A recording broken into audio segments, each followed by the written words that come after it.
विचार करिए, सोचिए, आप चिंतन करिए। जितने छोटे बनोगे उतने बड़े हो जाओगे। बड़े बनने का एक ही रास्ता है, अपने आप को छोटा बना लीजिए। मान्यवर, छोटे बनोगे कुछ नहीं बिगड़ता। थोड़े से छोटे बन जाओ, क्या बिगड़ जाएगा? एक बात याद रखना, एक आदमी मेरे चरणों में आया, लोगों ने मेरा परिचय कराया, महाराज ये बहुत बड़े आदमी हैं। मैंने देखा बड़ा आदमी है तो 5 फीट 4 इंच का। बोले महाराज बहुत बड़ा है। मैंने कहा कहां से बड़ा है? बोले महाराज ये बहुत बड़ा आदमी है। मैंने कहा यार मुझे तो ये 5 फीट 4 इंच का ही दिख रहा है, ये बड़ा। अरे बोले ऐसे बड़ा नहीं। तो मैंने कहा कैसे बड़ा? बोले ऐसे बड़ा।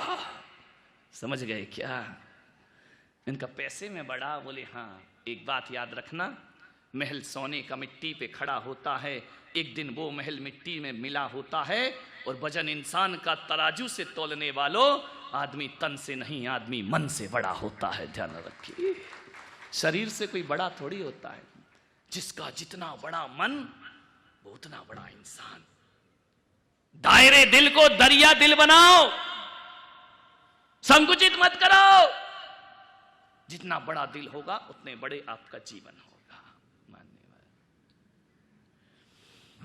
हनुमान ने राम के चरणों में, एक कथा है आज की, बड़ी प्यारी सी कथा है, कथा का प्रवचन है।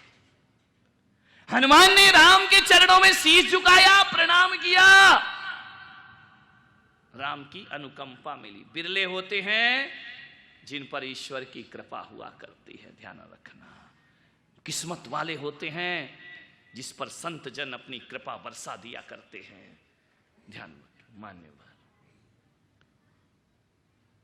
अभागा वो नहीं होता है जिसके माँ बाप का साया नहीं होता। अभागा वो भी नहीं होता जिसके पास धन दौलत या माया नहीं होती। हकीकत में अभागा तो वो होता है जिस पर भगवान की छत्र छाया नहीं होती। दुनिया में वो सबसे बड़ा अभागा। प्रभु की छत्र छाया हमारे सिर पर होना चाहिए, और कुछ हो या ना हो। कैसा जीवन है वो जुबान, क्या जुबान जिसमें प्रभु का नाम ना हो। वो जुबान, क्या जुबान जिसमें प्रभु का नाम ना हो। वो हृदय, क्या हृदय जिसमें भगवान की मूरत ना हो। और वो आंखें, क्या आंखें जिसमें भगवान की सूरत ना हो। वो जिंदगी बेकार हुआ करती है। ईश्वर की सूरत अपनी आंखों में बसा करके रखी है। बड़ों के सामने छोटे बनोगे, सम्मान मिलेगा, बड़ों का प्यार मिलेगा, दुलार मिलेगा, बड़ों का आशीर्वाद मिलेगा। बड़ों के सामने बड़े बनोगे तो टकराव मिलेगा, मनमुटाव होगा, दूरियां बढ़ेंगी। छोटे बन जाओ, बहुत आनंद हुआ करता है। झुककर मिल रहे हैं ये कम ना समझना। झुककर मिल रहे हैं ये कम ना समझना। फलदार वृक्ष की डाली हमेशा झुकती है। कौन से पेड़ की डाल झुकती है? जिसमें फल हुआ करते हैं, और जिसमें फल नहीं होते वो डाली कभी झुकती नहीं है। जो कच्ची कैरी जानते, आम की जानते, कच्ची होती है, कड़क होती है, वो झुकती नहीं है, कड़क रहती है। लेकिन जैसे जैसे उसमें बड़कपन आता है वो पकना प्रारंभ करती है। जब उसमें मीठा रस भर जाता है, और आम जितना मीठा होता है डाली में उतना झुकना प्रारंभ हो जाया करता है, डालियों को झुकाना प्रारंभ कर देता है। तो ध्यान रखना, झुककर मिल रहे हैं कम ना समझना। फलदार वृक्ष की डाली हमेशा झुकती है। एक बहुत याद आ रहा है प्रसंग आगरा का। सम्राट अकबर, बादशाह अकबर बहुत दान करते थे। कोई भी जाए तो अकबर दान करता था। मुगल साम्राज्य में कोई यदि अच्छा शासक इस धरती पर हुआ है तो सम्राट अकबर को हमेशा दुनिया याद किया करती है। मुसलमान होकर भी जिसने अपने जीवन में कभी भी भेदभाव नहीं रखा। कमियां तो सब में होती हैं मेरे भाई, फिर भी क्रूर शासकों के बीच एक इंसानियत का दिल धड़कता था। अकबर ने क्या किया? दान करता था। कोई भी आ जाए सुबह सुबह दान लुटाया करता था। कोई भी हाथ फैला दे, जाति पाति से परे, जिसने हाथ फैलाया उसने उसे कुछ ना कुछ जरूर दिया। लेकिन अकबर की एक आदत थी कि जब भी वो दान करता था आंखें नीचे कर लेता था। लोगों ने कहा कि सम्राट, बादशाह जहां पनाह, जब आप दान करते हैं तो आंखों को नीचे क्यों कर लेते हैं? आपको तो आंख उठा के बात करना चाहिए। मालूम है अकबर ने एक बहुत बड़ी बात बोली कि देनहार कोई और है, भेजत है दिन रैन। मैं क्या देता हूं? देनहार कोई और है, भेजत है दिन रैन। लोग भरम मेरो करें, याते नीचे नहीं। देने वाला तो ऊपर वाला होता है। और एक बात याद रखना, लेकिन लोग सोचते हैं कि अकबर दान करता है। अकबर दान नहीं करता, देने वाला कोई और है।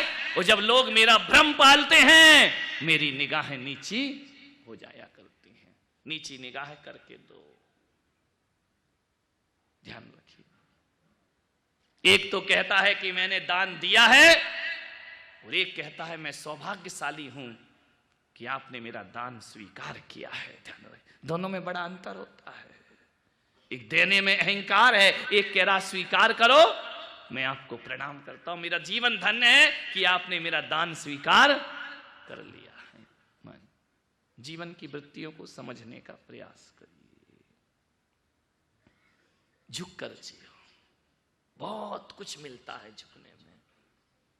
इसीलिए तो धर्म की शुरुआत जब भी होती है तो सबसे पहली शुरुआत प्रणाम से हुआ करती। प्रणाम करिए, नमस्कार करिए। किसी से कुछ भी पाना है झुककर ही आप पा सकते हो। अकड़ के दुनिया में किसी को कुछ नहीं मिलता। कभी ख्याल किया अपने मुंह में कितने दांत हैं? नहीं, जिनके निकल गए उनसे नहीं पूछ रहा। 32 दांत है ना, समझ ना। जिह्वा कितनी है? अकेली है ना। एक बात बताओ, जीभ और दांत दोनों का अनुभव होगा। दांत कब आते हैं? महिलाएं बताओ। जन्म के कुछ 6 महीने वाली बैठी हैं, कुछ 2 साल वाली, कुछ 1 साल वाली। अरे मान लो कि साल भर लमसम, लगभग साल भर में दांत आ जाते हैं। साल भर में दांत आते हैं, निकलते कब है? मरने से पहले। समझ में आ रहा? जन्म के बाद आते हैं, मरने से पहले निकाल दिए जाते हैं। लेकिन जो जिह्वा है ये कितने साल बाद आती है? जन्म के बोलो, साथ में ही आती है। कब निकाल दी जाती है? कभी नहीं ना। ध्यान रखना, दांत कठोर हैं, दांत अकड़ में जीते हैं। और एक बात याद रखना, जिह्वा मुलायम है, वह समर्पण में जीती है। एक बात याद रखो पूना वालों, जो अकड़ता है उसे यमराज बहुत जल्दी पकड़ता है। ध्यान रखना, जो अकड़ता है उसे यमराज बहुत जल्दी पकड़ता है। जो झुकता है वो जन्म से साथ आता है, वो मृत्यु तक हमारा साथ निभाया। जीभ मुलायम है। बहुत मजेदार कहानी है दोनों की। एक बार जीभ ने कहा कि अरे दांत, तू बहुत बेईमान आदमी है। दांत ने कहा क्या हुआ? बोले मेरे को कुछ करने ही नहीं देता है, हमारे सामने पहरे लगा के खड़ा है। दांत को, जीभ को देखना। जीभ ने कहा ए दांत, जरा संभल के जी। दांतों ने कहा तू ज्यादा मत बोल, तू अकेली, हम 32, तू कर क्या लेगी हमारा? दांत ने कहा कि हम 32, तू अकेली। बोले देख तू है बहुत बेईमान। जीभ ने कहा, बोले क्यों? कि तू हमें पहरा दे के खड़ा रहता, हमारी दिन भर रखवाली करता है। बोले रखवाली नहीं, ज्यादा बोलने की जरूरत नहीं, हम वो दांत हैं, तू ज्यादा गड़बड़ करेगी ना तो हम तुझे काट लेंगे। जीभ ने कहा तुम मुझे काट लोगे? बोले हाँ। बोले बात क्या है? बात ये है कि कठोर कठोर तो यार तू हमसे चबवाती है। जीभ कठोर कठोर जो भी आता है अनाज वो हमसे चबवाती है, और गुलाब जामुन खुद चट कर जाती है, हमारा नंबर ही नहीं आता है। दोनों में लड़ाई हो गई। लिक्विड रबड़ी मलाई तो तू खा जाती है, वो चना कठोर आया तो बोले तू चबा के हमको दे, नौकरी करवाती हमसे। दांत ने कहा आप ज्यादा मत कर, हम तुझे काट लेंगे। जीव ने कहा तुम कुछ नहीं कर सकते। बोले नहीं, यदि काट लिया तो तू बचेगी नहीं। जीव ने कहा बेटा तुम 32 मिलके मुझे काटोगे ना, मैं अकेली ऐसी बात बोल दूंगी कि 32 के 32 सामने वाला उखाड़ के फेंक देगा। ध्यान रखिए, मैं अकेली एक बात में 32 उखड़वा दूंगी। ध्यान रखना मान्यवर, झुको, झुकने से बहुत कुछ मिलता है जीवन में। हनुमान झुक गए, राम ने अपना आशीष रख दिया। बड़ा पावन प्रसंग है ये रामायण का। राम ने हनुमान से कहा कि हनुमान एक बात तो बताओ, तुम मेरे चरणों में झुके, मैंने अपना आशीष रख दिया।